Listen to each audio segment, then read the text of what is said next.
Una aventura de fe, un programa que tiene como finalidad vivir el mundo espiritual y el mundo terrenal, usando este último como puente para la santidad de la mano de Jesucristo.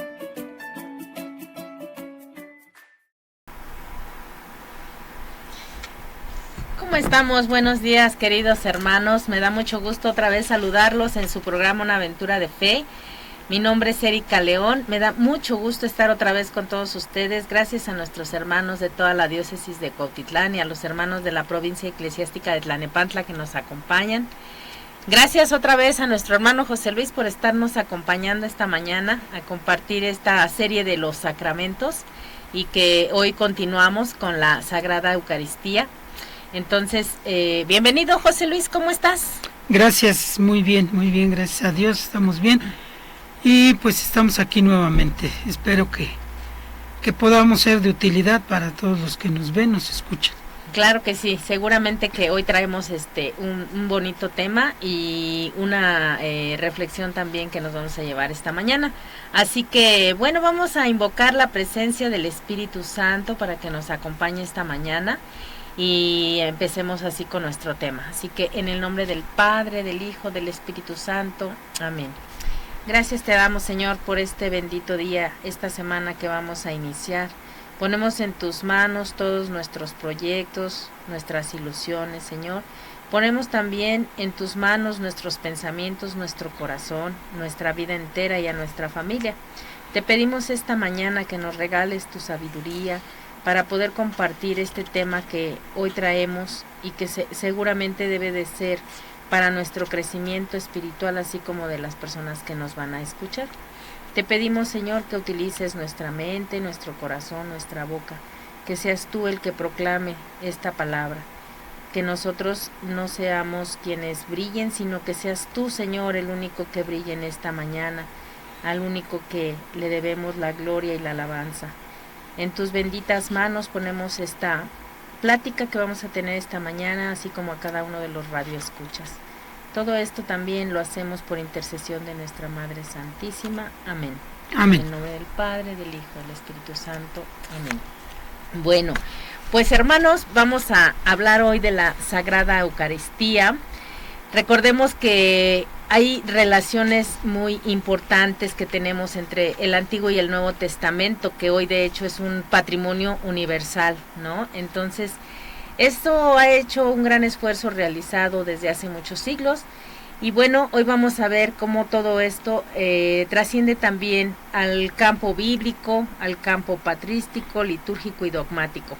Entonces se ha redescubierto que el proyecto salvífico de Dios nuestro Señor es una realidad ahora unilateral y lineal, y que sobre todo estamos siempre mirando hacia la plenitud de los tiempos y más concreto al misterio pascual de Cristo.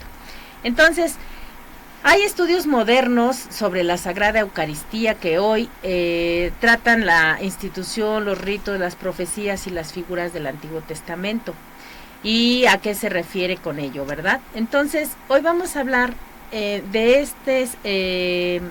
la Sagrada Eucaristía, que concretamente lo vemos como el memorial de la Pascua, la sangre de la alianza, el sacrificio del siervo de Yahvé. Vamos a hablar sobre todo del sacrificio de animales como una prefigura de la Sagrada Eucaristía. Así que, ¿cómo ves si iniciamos con el tema, José Luis? Sí, es importante saber, la Eucaristía es el sacramento en el cual nosotros recibimos a Jesucristo bajo las formas del pan y del vino. Uh-huh. Lo que nosotros conocemos como la Eucaristía también le podemos llamar la misa, o lo que comúnmente decimos, vamos a misa. Esta Eucaristía, esta misa, tiene en su configuración dos formas, o en su base dos formas, dos partes, no en cuanto a su desarrollo, o no solo en su desarrollo, sino en cuanto a, tiene una parte que es como sacramento, uh-huh, y otra que es como sacrificio. Bien. Dentro de la misa. Y aunque estas dos se dan en un mismo tiempo, se dan al mismo tiempo, tanto el sacramento como el sacrificio se realiza en la consagración. Cada una de estas dos partes son diferentes. La Eucaristía o el sacramento como Eucaristía santifica al hombre, santifica a la persona que va a recibir la Eucaristía. Y como sacrificio es una alabanza, una oración y una entrega de Jesucristo, una prolongación de la entrega de Jesucristo al Padre. Entonces hay estas dos partes. Entonces nosotros hoy vamos a abordar la parte del sacrificio que viene precisamente o que da raíz de las festividades del pueblo israelita, del pueblo judío. ¿Qué es lo que ellos hacían? Como ya mencionaste, el sacrificio de animales que hacían para agradar a Dios. Así es. Para agradar a Dios, para dar gracias a Dios o para purificar y perdón de sus pecados. Entonces, pues vamos a verlo desde esa perspectiva. Okay. Vamos a ver, por ejemplo, que dentro de las fiestas que existían ya desde antiguo en el pueblo judío, había una fiesta que se llamaba fiesta pastoril de primavera. ¿Qué significaba esto? Pues como todos los pueblos que estaban alrededor de los judíos, los pastores israelitas celebraban cada primavera el sacrificio de un cordero joven que ofrecían a Dios para obtener la fecundidad del ganado a fin de que resultara bien la transhumancia que comenzaba en esa época del año. Los pastores movían, eso es la transhumancia, movían sus ganados de un lugar a otro para buscar mejores pastos, pero para lograr eso hacían un holocausto, un rito en el que sacrificaban precisamente, ofrecían a un cordero joven, un borreguito, vamos a decirlo en palabras.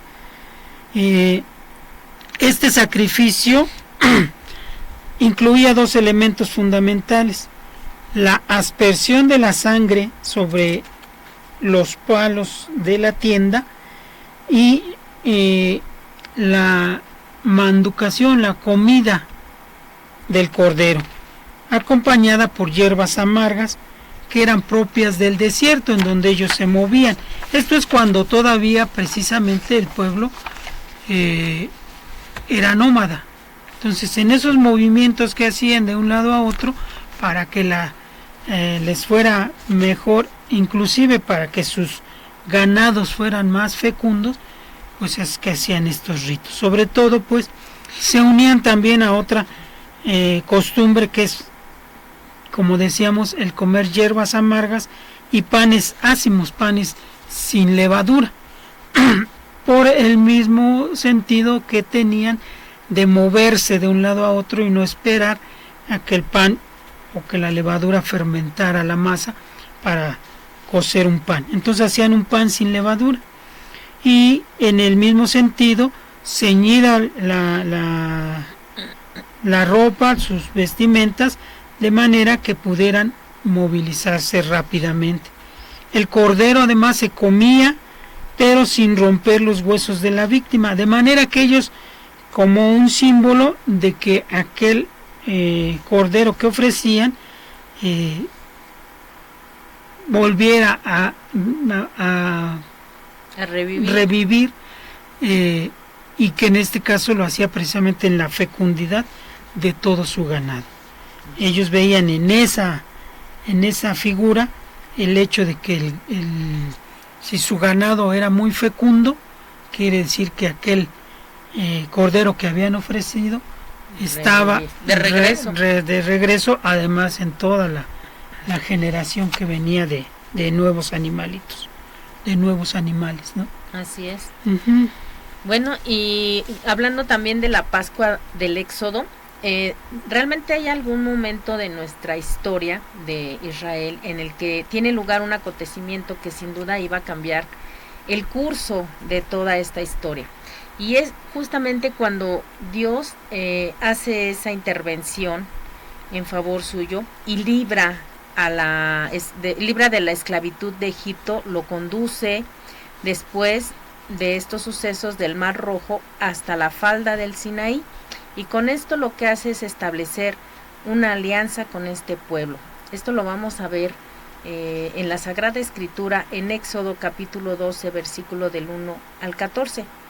Entonces, según los planes de Dios, esta intervención salvífica no estaba destinada a ser solamente así como cualquier suceso o un suceso grandioso dentro de la historia de Israel, sino que había de ser una realidad vivida por todas las futuras generaciones, incluyéndonos nosotros. Entonces este sería el memorial entre nosotros, y lo dice Éxodo capítulo 12, versículo 14. Este será un memorial entre vosotros, y lo celebraréis como fiesta en honor de Yahvé de generación en generación. Palabra de Dios. Entonces, Dios mismo dio a Moisés la orden y el modo de celebrarlo, que ahorita vamos a ver. Éxodo capítulo 12, versículo del 1 al 14. Y le ordenó transmitirlo al pueblo.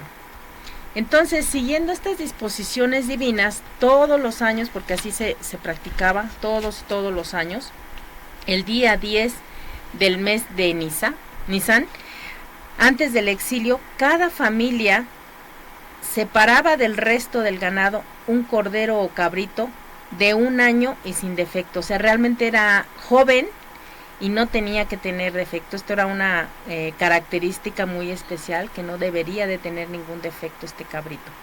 Y el día 14 de ese mismo mes lo inmolaban entre 2 luces, y luego con la sangre se rociaba las jambas y el dintel de la puerta de la propia casa.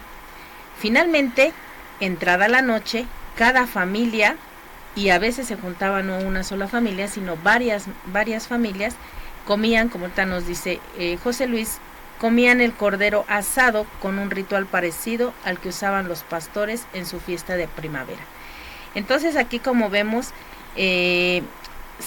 vamos viendo una parte de lo que era ese ritual, de ese sacrificio que se hacía con este cordero y las características que tenía el mismo, ¿no? Que era sin defecto, era un cabrito joven, y bueno, una vez que se obtenía también la sangre, bueno, esa era rociada en las puertas de ese pueblo.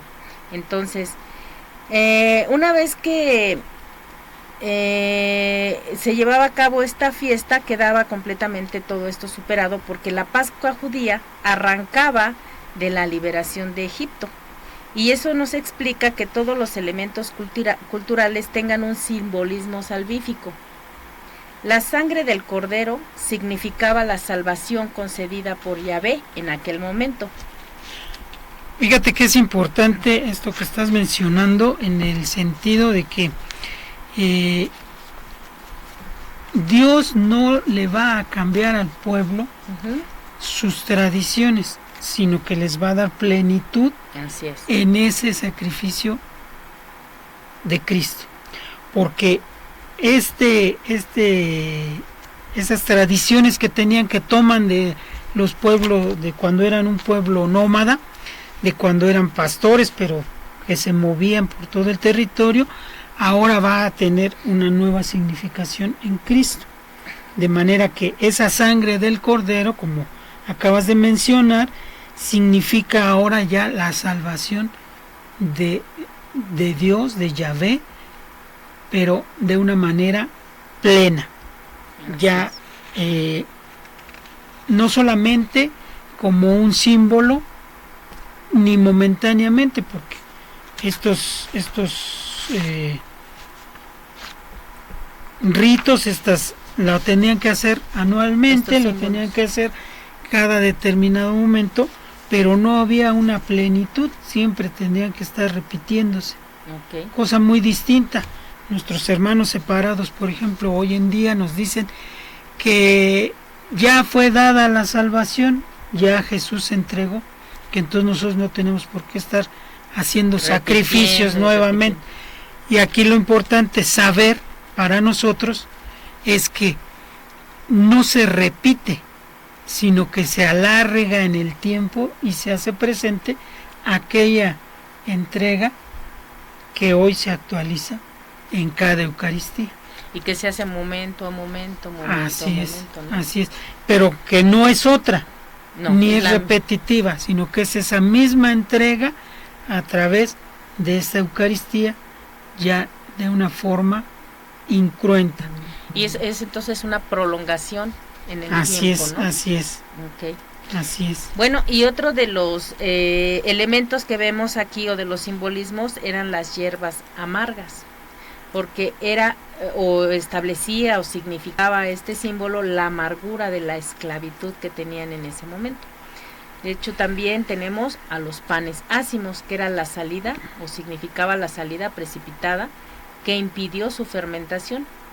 Y los vestidos puestos era la actitud de marcha, de vámonos, ¿no? Entonces, cuando los judíos celebraban la Pascua, bien fuera un rito exclusivamente familiar o bien como un rito de peregrinación, que se iniciaba en el templo y concluía en casa con la cena pascual, no solo recordaban un hecho salvífico, sino que también se reactualizaba este hecho, lo que comentamos ahorita, insertando ellos en su acción liberadora mediante la celebración del memorial de la Pascua.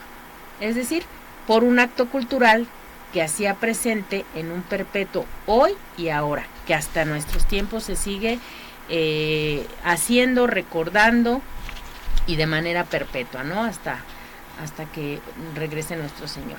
Y la acción salvífica divina en la que participaban activa y fructuosamente, ¿verdad? Así es, sí.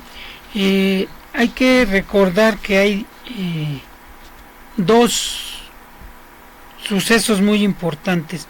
Una que es precisamente la liberación del pueblo cuando estaba en Egipto, pero después también se da otra que es llevado preso ya una vez que se asentaron y estaban en las tierras de Jerusalén e Israel, es tomado preso por el pueblo persa, y entonces los exilian, los sacan y se los llevan, de manera que ahora la liberación que esperaban era precisamente a través de un Mesías. Por eso es importante que esa misma Pascua, la Pascua que ya celebraban, adquiere una nueva dimensión, pues gracias a los profetas que contemplaban el futuro a la luz del Éxodo, aquello que ya les había pasado, contemplaban la salvación de Israel. No se veía como una acción pasada solamente, sino que se reactualizaba ininterrumpidamente, sino como una realidad futura que Yahvé liberaría definitivamente a su pueblo. La garantía de esta liberación era potencia salvífica desplegada por Dios en el pasado. Así se explica que en tiempos de Jesucristo los israelitas esperasen esa nueva y definitiva intervención divina cada vez que celebraban la cena pascual. La Pascua entonces vino a ser no solamente un éxodo, sino una expectativa mesiánica. Es decir, cuando estaban, una vez que son liberados de Egipto, se celebra esa Pascua por esa liberación.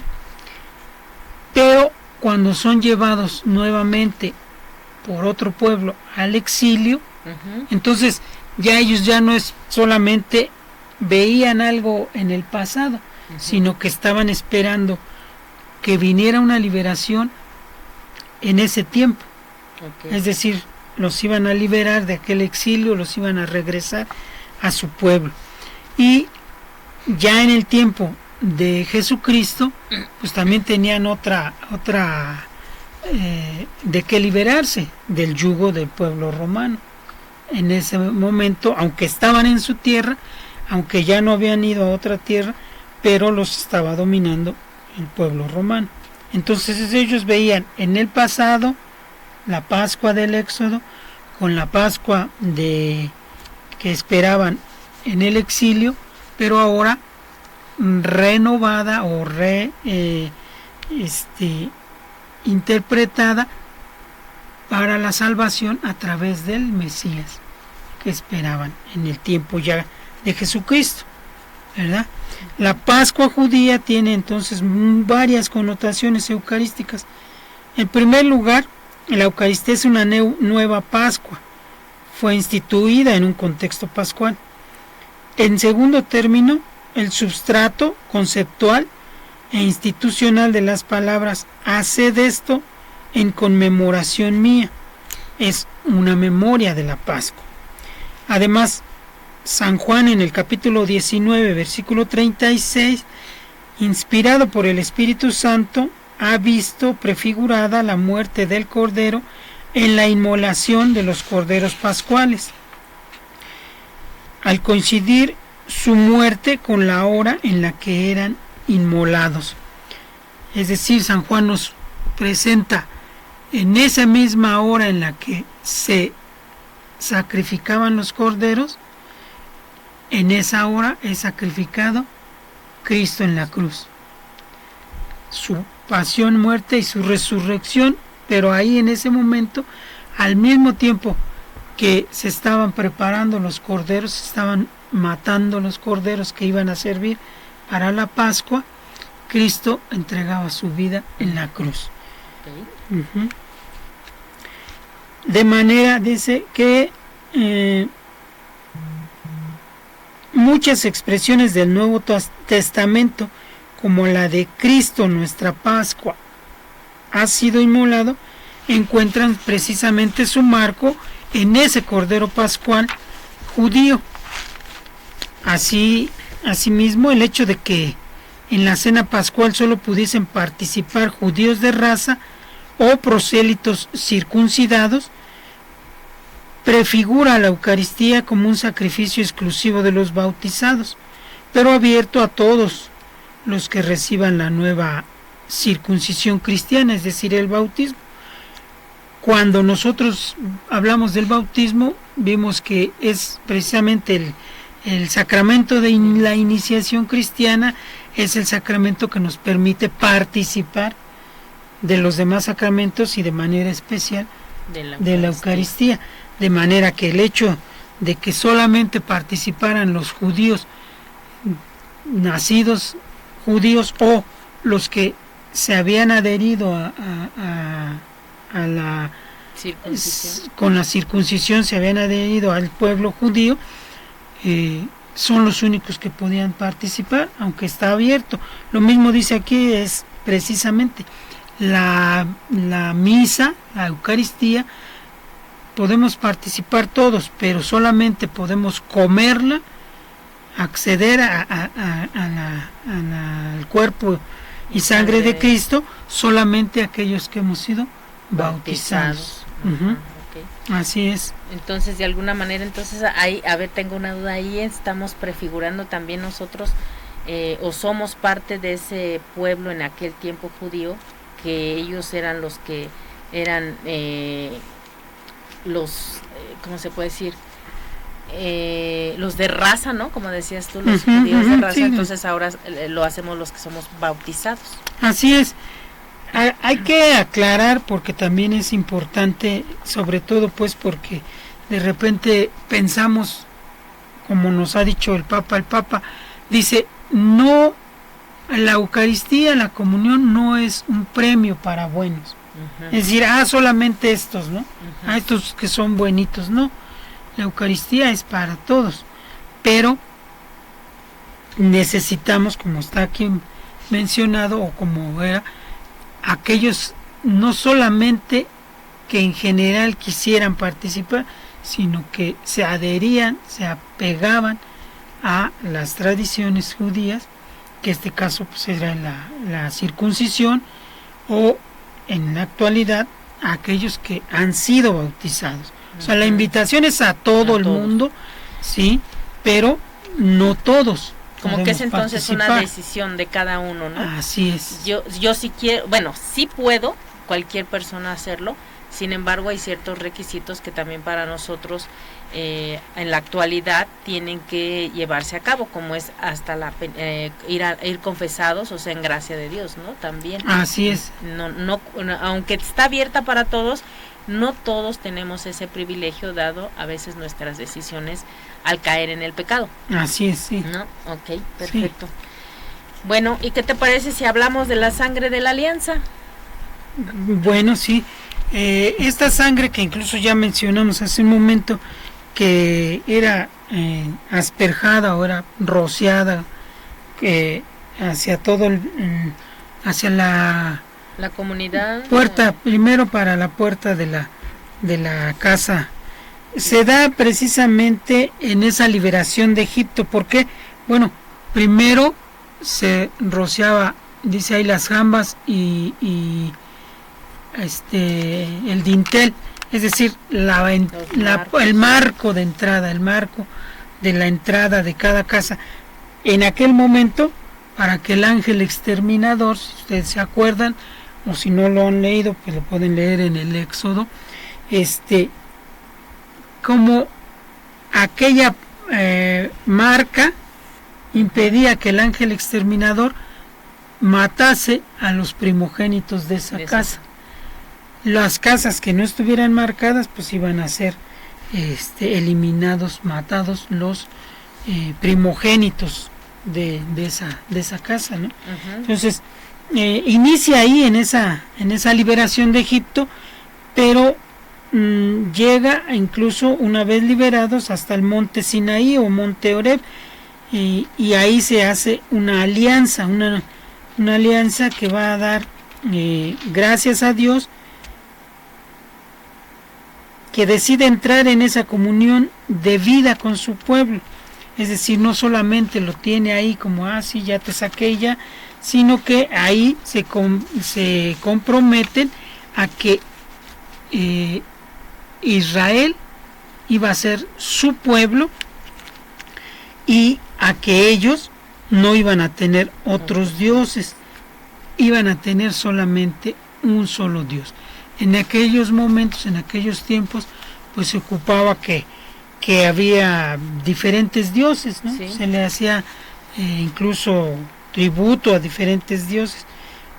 Yahvé les dice, ahí precisamente hacen una alianza, un pacto, en el que Dios lo va a tomar a Israel como su pueblo, y el pueblo tendrá que ser fiel, ¿verdad?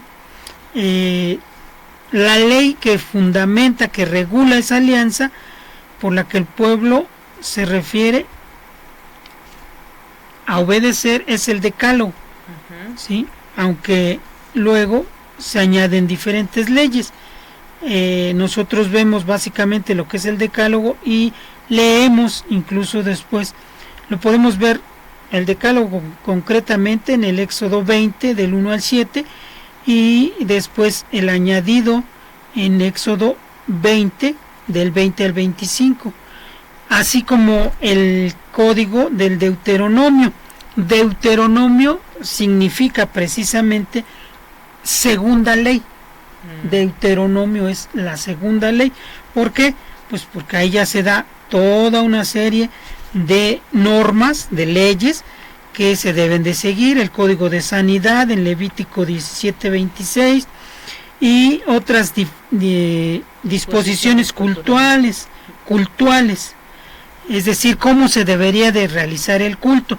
Lo podemos ver en Levítico 1:16.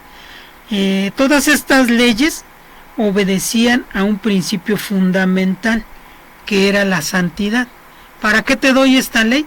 Para que tú seas santo, porque yo soy santo, dice el Señor en Levítico 11:45. La alianza tuvo tanta importancia que, así como el Éxodo fue el acontecimiento determinante de la historia de Israel, la alianza fue la institución fundamental que reguló las relaciones entre Israel y Yahvé.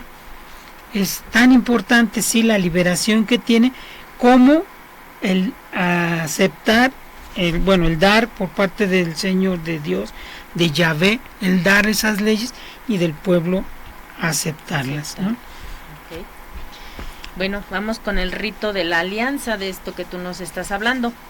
Dice que la conclusión de la alianza se realizó mediante un rito sagrado.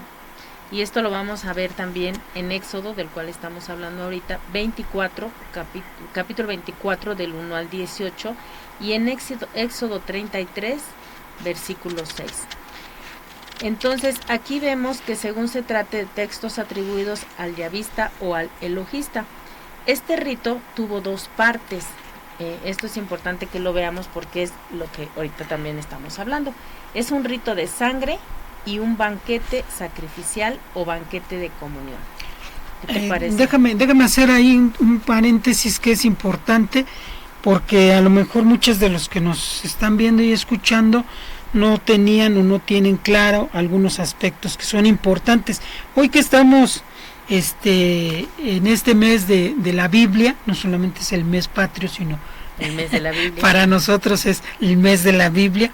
Es importante que nosotros sepamos que lo que tú mencionabas aquí, hay dos partes, dos textos dentro de la Biblia, sobre todo en el Pentateuco, que fueron escritos bajo diferentes visiones. Uh-huh. ¿Qué queremos decir con esto? Bueno, una, como dice aquí, es el yavista o el elohista.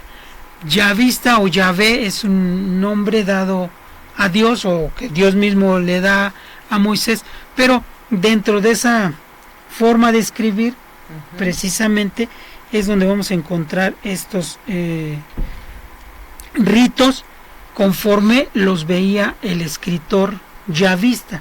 Okay. Y hay otro que es el escritor elohista. Okay. Sí, lo quiero aclarar precisamente, te repito, que en el sentido de que nosotros conozcamos un poco más la Biblia, un poco más de la Biblia, cómo está escrita. Nosotros vemos, por ejemplo, en el Génesis, hay dos formas en las que nos describen cómo fue hecho el hombre, uh-huh, ¿no? Dicen, tomó Dios un barro y sopló sobre él y hizo al hombre. Y después viene otro relato enseguida. Y entonces decimos, bueno, pues que no nos quedó claro o por qué lo vuelven a hacer. Ajá. Es precisamente, uno es una versión yavista y la otra es un elohista. Okay. En la Biblia, sobre todo, te repito, en el Pentateuco, hay estas formas de escritura.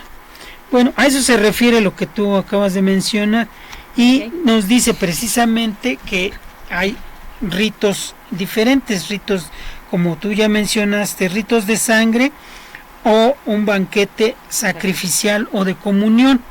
Este es importante, el rito de sangre, según nos dice el Éxodo 24, del 3 al 11, después que Moisés leyó al pueblo los compromisos que adquiere con Yahvé, es decir, aceptar todas sus palabras y normas, y el pueblo dio su consentimiento, construyó un altar y 12 estelas que correspondían a las 12 tribus, y mandó a unos jóvenes israelitas ofrecieran holocaustos e inmolaran novillos como sacrificios de comunión.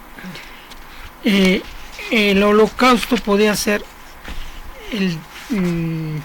destrucción total de la víctima, si es que ésta era ofrecida completamente, o también podía destruirse solo una parte y otra para consumirla, para comerla, el oferente y el sacerdote. Entonces, ahí es donde radica, vamos a decir, Moisés tomó la mitad de la sangre y la depositó en una vasija. La otra mitad la derramó sobre el altar. Tomó después el libro de la alianza y lo leyó ante el pueblo, que respondió: obedeceremos y haremos todo cuanto ha dicho Yahvé. Entonces Moisés tomó la sangre, roció con ella al pueblo y dijo: esta es la sangre de la alianza que Yahvé ha hecho con vosotros. Si nosotros recordamos en la consagración, escuchamos las palabras, esta es la sangre de la nueva alianza, Ajá, que será derramada por ustedes. Okay. Así es, bueno, por todos, dice. Sí. Según las versiones también ahí que veamos de la Biblia, pero nosotros ahora en el rito dice que será derramada por muchos. Ajá. Dice, por muchos. ¿Qué significa? Por toda la humanidad. Por todos, así es. Los hebreos identificaban la sangre con la vida, pues sabían por experiencia que al matar un animal salía de la sangre una especie de hálito o vapor llamado el alma que está en la sangre. Por eso tenían prohibido ingerir la sangre. Guárdate de comer la sangre, porque la sangre es la vida y no debes comer la sangre con la vida. Vemos en Deuteronomio 12:23. Pues solo Dios es el dueño y señor de la vida. Yo te comentaba que me había comido unos taquitos muy sabrosos de moronga apenas el sábado pasado y sí, realmente uno gusta, ¿no?, la sangre, pero en este caso era tan importante esa sangre, como menciona aquí, dice, veían que al matar al animal, la sangre todavía calientita, vamos a decirlo, despedía un vapor, y entonces dicen, pues no, ahí está la vida. ¿Cómo te vas a tomar tú si tú no eres el dueño de la vida? Esto nos remonta incluso también al Génesis, cuando dice, no sea que tomen el árbol ya tomaron el árbol del conocimiento del bien y del mal, no sea que ahora quieran tomar el árbol de la vida. Y se refiere precisamente incluso al acto que después comete Caín, que es tomar la vida de su hermano. Y aquí también es bien importante porque a veces nosotros nos sorprende la maldad que hay en el mundo, sí, pero precisamente desde la Biblia, desde el Génesis, nos está diciendo, no solamente va a matarte aquel que es ajeno a ti, sino tu propio hermano. Es decir, qué capacidad de maldad puede existir tener, que a tu propio hermano sea el que te va a matar, o al que tú puedes matar incluso, ¿verdad? Sí, claro. Okay. Cuando Moisés asperjó con sangre el altar que representaba a Dios y las 2 estelas que representaban a las 12 tribus y a todo el pueblo, realizó un rito profundamente simbólico. Dios, a través suyo, manifestaba a su pueblo que además de un contrato bilateral, tenía la voluntad de adoptar a Israel como hijo y comunicarle parte de su vida. Por eso la aspersión de la sangre le comunicaba su vida. Los lazos que la sangre crea en un padre y un hijo son los mismos que Yahvé contaría con su pueblo mediante la alianza. Esta comunión de vida se expresa en las palabras: esta es la sangre de la alianza que Yahvé ha hecho con vosotros. Y obviamente las personas, como sucede incluso actualmente, las personas mayores que ya han tomado, sobre todo pues por la propia experiencia de vida, sentido a estas cosas, en el caso de los judíos a estas palabras, pues obviamente las tenían más enraizadas, más hacia lo que ellos sabían que debía de ser, y los jóvenes tenían que irse instruyendo en estas cosas. Entonces veo que en el momento en que hay sangre, dice así que es un rito peculiar, un rito importante, porque está uniendo al Padre con el Hijo, que sería también un simbolismo ahora con nosotros en ese rito de la Eucaristía. Es como si nuevamente el Padre nos adopta a nosotros como sus hijos, ¿no? Aparte del bautismo, a través de este sacrificio. Sí, nosotros habíamos visto ya en el bautismo que nosotros somos hechos hijos adoptivos de Dios. Y aquí vendría a ser ese lazo ya que nos une porque participamos de esa misma sangre. Podría ser un lazo de esa sangre que une al Padre y al Hijo, ¿no? Así es, sí, incluso aquellos que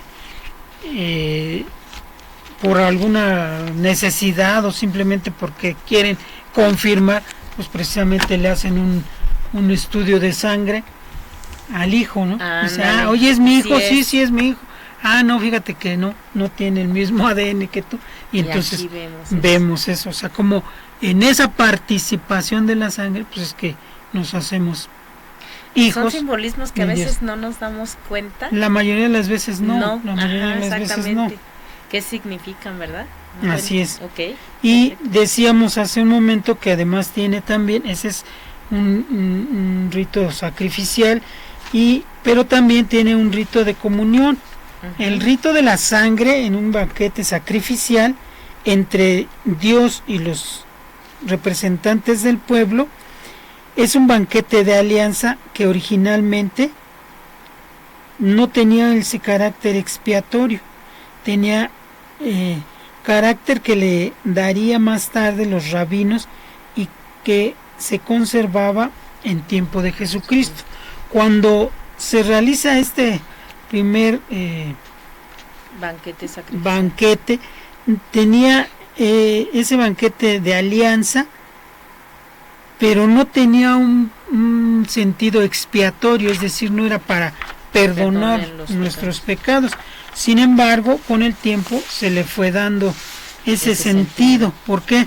Pues porque a pesar de que lleva una solemnidad y con el que se realiza esa alianza, el pueblo quebrantó muchas veces, con mucha frecuencia, y eso es incluso hasta nuestros días. Nosotros normalmente no somos fieles a Dios y caemos en diferentes pecados. Sin embargo, Yahvé permaneció siempre fiel. Dios siempre es fiel a su palabra y le envió profetas para que, además de reprochar a su pueblo su conducta, llamarlo a la conversión, anunciase la realización de una nueva y definitiva alianza. Ahí entonces ya estamos previendo la figura de nuestro Señor Jesucristo, ¿no? Así es, sí. En el que vamos a ver ya prefigurada la presencia de Jesucristo en el sacrificio de la cruz. Así es. La Eucaristía precisamente es esa nueva y definitiva alianza. Fue instituida por Jesucristo como un rito de sangre, de alianza. Este cáliz, menciona él, este cáliz es la nueva alianza en mi sangre. Lo podemos leer en Levítico 22:20 y en 1 Corintios 11:25. Pero es además un banquete de comunión de su propia carne, de sí mismo. Tomen y coman, esto es mi cuerpo. Hay que notar también que el binomio carne-sangre del Sinaí aparece en la promesa y en la institución eucarística. Así es. Esta es mi carne, esta es mi sangre de la nueva alianza. Entonces y que va a ser la definitiva alianza. Así es. La eterna, ¿no? Eterna alianza. Sí, va a ser la nueva y definitiva. Ya no hay otra alianza, ni va a haber otra alianza. Así es. Vemos también que dentro del pueblo de Israel se hacía una celebración de un día especial para esa expiación, ese perdón.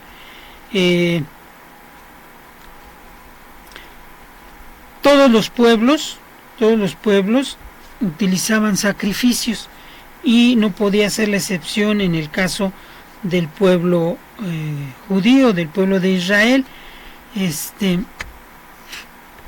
Y así vemos cómo precisamente los israelitas ofrecían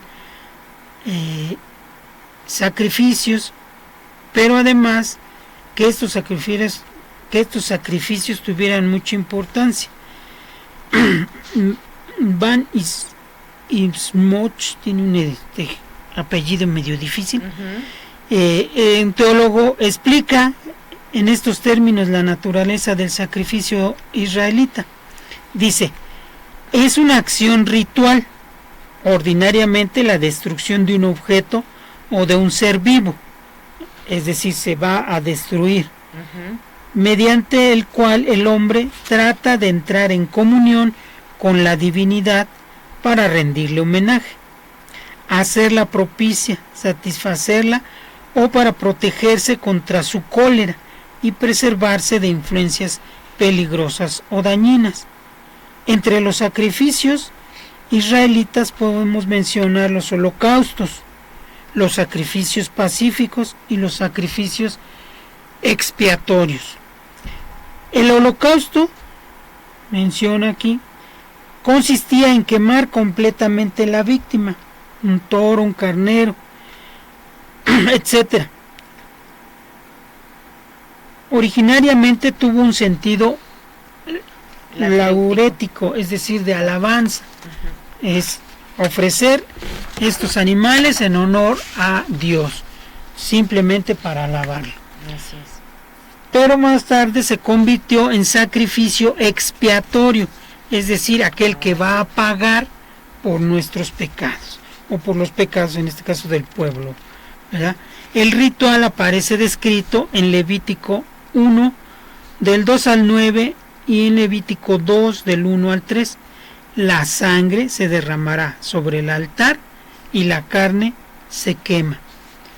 Que hasta nuestros días se sigue haciendo eso, ¿no? Hasta nuestros días se ofrece en el altar, sí. Así es. Ahora, los sacrificios pacíficos o de comunión eran aquellos en los que la víctima ofrecida era compartida por Dios y el hombre. La parte que correspondía a Dios se quemaba sobre el altar. El resto era comido por los oferentes y por su familia. Y te comentaba yo hace rato, salvo la parte que correspondía al sacerdote, es decir, una parte era ofrecida a Dios, se quemaba sobre el altar, la otra era comida por los que ofrecían y por el sacerdote que hacía el sacrificio. Entonces se lo comían entre ambos. Obviamente pues era una parte menor para él, ¿verdad? Pero sí tenía participación. Eran sacrificios ya sea de acción de gracias o de cumplimiento de un voto o el deseo de obtener algún beneficio, y tenía un carácter festivo y alegre. El ritual principal está descrito en Levítico 3. Podemos leer Levítico 3 y ahí nos va a decir cómo debe de ser todo esto, ¿verdad? Es importante que nosotros leamos, vayamos directo a los textos, porque por ejemplo nosotros escuchamos cuando incluso cuando rezamos el rosario, ¿no?, que la presentación del niño al templo, y decimos que la ofrenda de los pobres era una tórtola, 2 tórtolas o 2 pichones. Sí. Y entonces de ahí precisamente aquí nos indica cuál es la ofrenda que tendría que presentar y para qué cada uno de estos. Si era un personaje importante, pues no iba a estar dando ahí un pichoncito, sino mataban un toro, un animal grande. Las tórtolas era para la gente pobre, para la gente que no tenía acceso a comprar o a matar un toro, ¿no? Así es. Era como ahora, comí carne, sí, es que me mordí la lengua porque no tenía yo para carne. Entonces la única forma de comer carne es cuando me muerdo la lengua, ¿no? Entonces no. Así es, o sea, los pobres tenían que dar en su ofrenda aquello que estaba a su alcance. Por eso, volviendo al tema y ya siendo serios, hay que ver cuáles son las normas que nos da en Levítico para realizar el sacrificio. El hecho de comer en su lugar sagrado una parte de la víctima ofrecida a Dios equivalía a sentirse convidados por Dios para entrar en comunión con Él. Simboliza, por tanto, la unión entre Dios y los participantes. Nosotros hoy, en la actualidad, no podemos agarrar, incluso hoy que nos las dan en la mano, agarrar la comunión y guardármela, ya me la como ya en mi casa, no me la tengo que comer ahí. Sí, está simbolizando entonces el Señor nos está convidando, sí. Uh-huh. Los sacrificios de expiación tenían por finalidad restablecer la unión con Dios rota por el pecado y aplacar la cólera divina. Nosotros hoy recibimos precisamente este sacramento, y cuando nosotros lo recibimos, lo comemos, lo comulgamos, precisamente uno de los efectos que veremos después más a detalle es que va a restablecer nuestra amistad con Dios, o la va a aumentar. Yo tengo que estar en estado de gracia para recibir la comunión, pero va a ser aumentada con el alimento espiritual. Y si yo tengo algunos pecados veniales, serán perdonados. De manera que esto es importante, porque ahora no es aplacar la cólera divina, sino entrar en esa comunicación, en esa participación de la vida en Cristo. Oye, y antes de que continuemos, ahorita que decías de que en este sacrificio se daba una parte a la familia o al que ofrecía la víctima, otra parte la comía el sacerdote. Estamos hablando de la misma forma que se hace cuando el sacerdote, al ofrecer este sacrificio, también él está comiendo, y todos los que acudimos a la celebración de la Eucaristía nos estamos alimentando, pero también así nuestras familias. ¿Podría ser algo similar? Sí, cuando veamos, espero que lleguemos a esa parte, precisamente los efectos de la comunión, de la Eucaristía, precisamente es esa participación de la vida de Cristo, pero que no termina ahí. Uh-huh. A lo mejor adelantándonos un poquito, precisamente cuando nosotros conocemos la Eucaristía como la misa, nos dice el sacerdote en la despedida, o nos decían, misa est, es decir, tienes una misión. Hoy no nos dicen así, hoy nos dicen, vayan en paz a vivir lo que aquí hemos celebrado. Aquí celebramos la muerte y resurrección de Cristo. Ajá. Ahora vayan y vívanla allá afuera. Okay. Entonces, esa participación que dices tú, que incluso tiene nuestra familia, es precisamente a través de eso que nosotros tenemos que hacer vida allá afuera. Uh-huh. Uh-huh. Okay. Existían dos clases de sacrificios expiatorios, volviendo a lo que estábamos, unos que son ordinarios y un sacrificio extraordinario que se llamaba el día del Yom Kippur, es decir, el día del perdón, así lo conocemos. Uh-huh. Los ordinarios se ofrecían por los pecados involuntarios, lo que llamamos pecados materiales.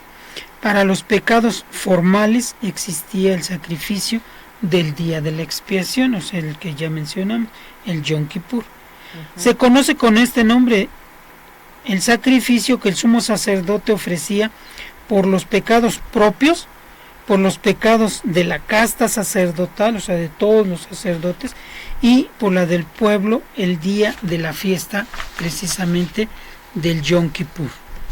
Y según este ritual, que está descrito en el Levítico 16, 11 a 33, el sumo sacerdote entraba en el Sancta Sanctorum del templo y ofrecía propiamente dos sacrificios, uno por sí mismo y otro por el pueblo. Perfecto. No vamos a terminar hoy este tema, nos vamos a continuar. Vimos que la Sagrada Eucaristía es un tema largo. ¿Qué te parece? Vamos a ver los mensajes de nuestros radio escuchas, que es lo que nos comparten esta mañana. Teresa Celina nos dice: buenos días, Dios nos acompañe en esta nueva semana. Gloria Gómez, buenos días a todos, bendecida semana, interesante el tema, gracias por compartir. Miguel Ángel Ruiz,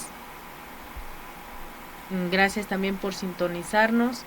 A Almadelia Granillo, también gracias por sintonizarnos. No sé si tengan alguna pregunta, queridos hermanos. Vamos a ver también quiénes reaccionaron a esta transmisión. Tenemos aquí a nuestros hermanos. Mírenme porque están poniéndonoslo aquí en la pantalla.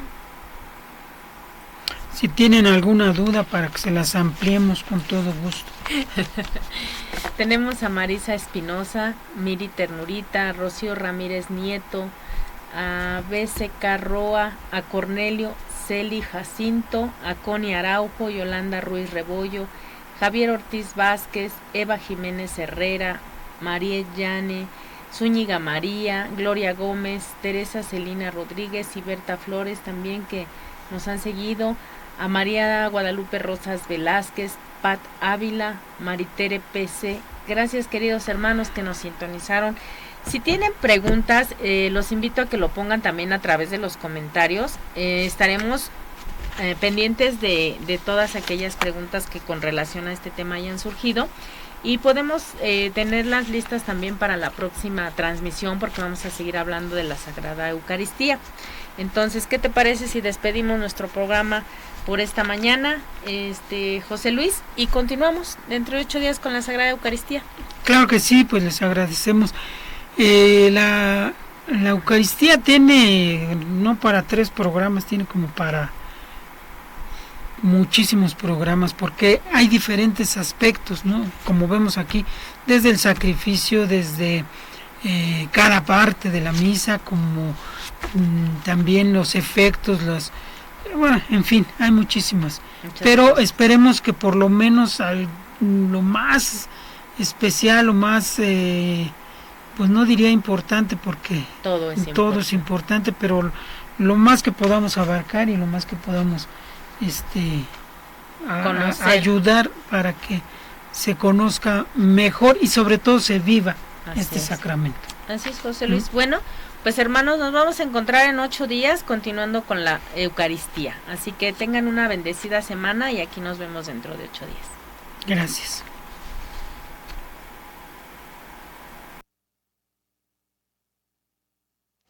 Para todo el equipo de Radio San Juan Diego, ha sido un placer compartir con todos ustedes esta aventura de fe. No se pierdan la emisión del próximo lunes a las 11 de la mañana. Y recuerda, la fe en el Señor hace más fuerte a los débiles de corazón. Nos vemos en el próximo programa.